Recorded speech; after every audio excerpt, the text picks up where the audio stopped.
In this video, I'm going to give you a review of my wood shop. My wood shop is basically in a one-car garage, and about 10 years ago I put this insulated door on it, and then I put these pegboard walls up with insulation under it. I live in Michigan, so I mean we're looking at maybe 8 months of the year that I can use the shop because of the weather, and so what I've got is just a little propane stove there that adds about 20 degrees, which means that anywhere from about 40 degrees on up I can use the shop. So what I'm actually going to do is I'm going to open the door because that gets more light in here.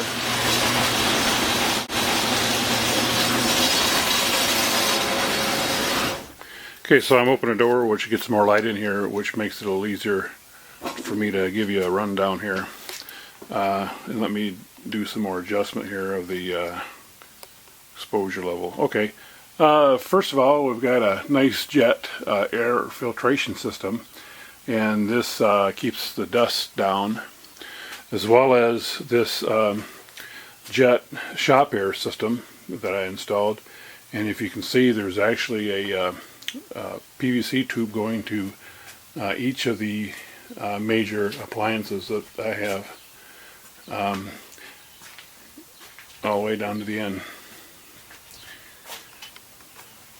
Now this one is not being used at the present time, and the way this works is there's a waste gate that opens up, and that turns on a micro switch. Would actually, if I had the shop plugged in, or if I had the control unit plugged in, which is this thing on the wall over here, that would turn the shop back on, so that you know, I don't have to turn two things on whenever I want to use something.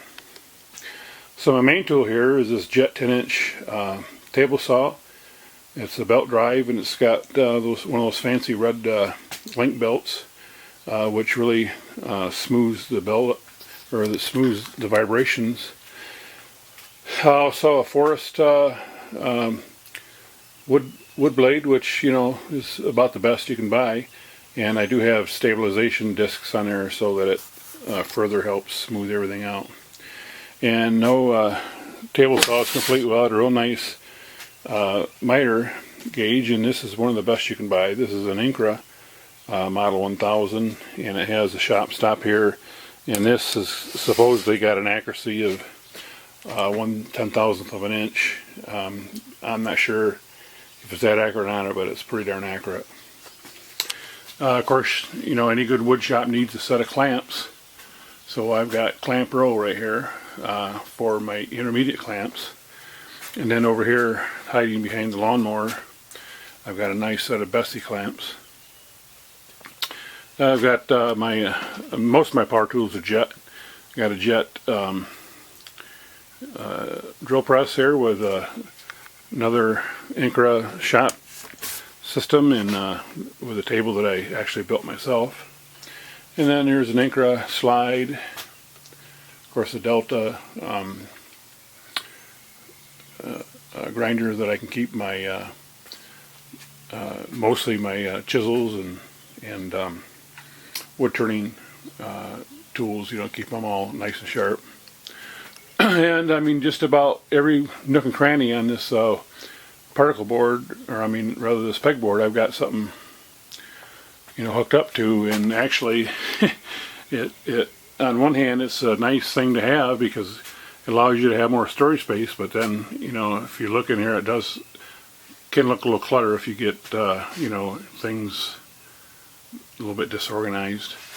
And then I've got another storage bench here with you know, cutoff saws and a couple other things. And actually, what's surprising is this ledge here on the back of the garage. This ledge is here because we have a walkout basement, and if you were to drive the car and not hit the brake, you go through the wall, and it would, you know, be like a episode of Ferris Bueller's Day Off. I mean, you just like that Ferrari, you just go down the back. So when they built the house, they put this ledge on here so that wouldn't happen. And oddly enough, I can fit all of these tools, power tools, in the wintertime. I can fit them all on that ledge, so that I do have ample space to park the car in the wintertime. And then moving on down, I've got, and actually I don't know why this is setting out. I was hanging some more stuff up yet, so we'll take care of that real quick. Over the years, I mean, I've got so many screws and everything, and these things, they're just cheapies, and they've just kind of bent. And you know, I got them. You know, when you do woodworking, you got so many jigs and fixtures and tools and everything. Just, you know, even up here, I've got you know, an imitation CMT version of a Craig pocket hole fixture, and you know, all these blow molded cases. You know, I've got all my drills and saber saws and jigsaws and portable routers and everything like that. This table, and I did a separate video on the table, but this is another thing that I home built, and it's built with cabinet techniques, and it's built using oak, and I've got a Woodpecker's router lift with a Milwaukee 3.5 horse router under it, and also an Incra LS positioner, and then some nice drawers where I have, you know, all my router bits and so on in there. And then coming down to the end of the shop here, I've got a Jet 12-inch bandsaw. 14-inch would have been nice, but I just didn't have room for it, and I couldn't justify the extra expense, because actually about 80% of the time this thing is used just to cut up cardboard boxes, actually, to throw in the trash. And of course with a little shop vac behind it to help keep things clean. And then turning over to this side, a storage rack here, and I've got a DeWalt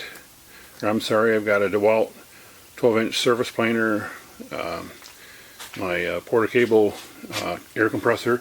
In fact, what I'm thinking of doing with this is to extend the drain cock, petcock, so that I don't have to pull it out. So when I want to drain it, I can just undo it from the front, and that way I don't have to pull it out each time. And something left over from our boat. This is a Honda EU 2000 generator. We just you know, keep it here in case we lose power. It's enough to run the furnace and maybe one light bulb in the wintertime. And then I've got a nice Craftsman tool cabinet here that goes almost all the way up to the ceiling. And I could actually use another one of these intermediate boxes yet, except I wouldn't be able to reach the top of the toolbox if I did. So I've kind of started putting toolboxes on the side. And it just, you know, again, you just got so many tools when it comes to woodworking. And, you know, even yet a few more clamps here on this shelf up here. And this is another table that I home built. And I've got nice T-track in here. So, you know, I don't know if you're familiar with what T-track is, but let me get a couple hold downs and I'll show you. See, there may be, yep, they're in this drawer. And the way these work is there's 4 of these T-tracks that I put in the table, and basically these just fit in with a hex nut, and then like that you can bring that on there. And let me get a piece of wood real quick. This is my small stash of wood. I don't really keep a lot of wood. I try to only buy as much as I need because I simply don't have storage space for it. Anyway, if you wanted to, you know, bolt this down to, you know, work on this block of wood or something, there you go. I mean, you know, that's pretty tight. And then if you needed a couple more, you can actually add more. So these T-tracks make a real nice addition to, basically it's just a shop table. One of the things I kind of wish I had more of is shop tables, because it seems like you run out of vertical space when you're assembling things and so on like that, when you're dealing with your projects and such, that it would be nice to have a little more space, but you know, I don't have it, so I can manage. And then just nice little small jet lathe. We kind of got into, my son and me kind of got into making a few pens over the years, and then I graduated to bowls, and then I kind of decided this wasn't large enough to make the larger bowls that I wanted to make, so I basically don't use this that much anymore. Although I think my son's going to make some pens this year. And then just you know, a small ladder and household items. So this is basically in a nutshell, and I'm going to just kind of back out here a little bit so that you can get maybe a kind of a, I'm going to close this drawer so I don't fall over on it.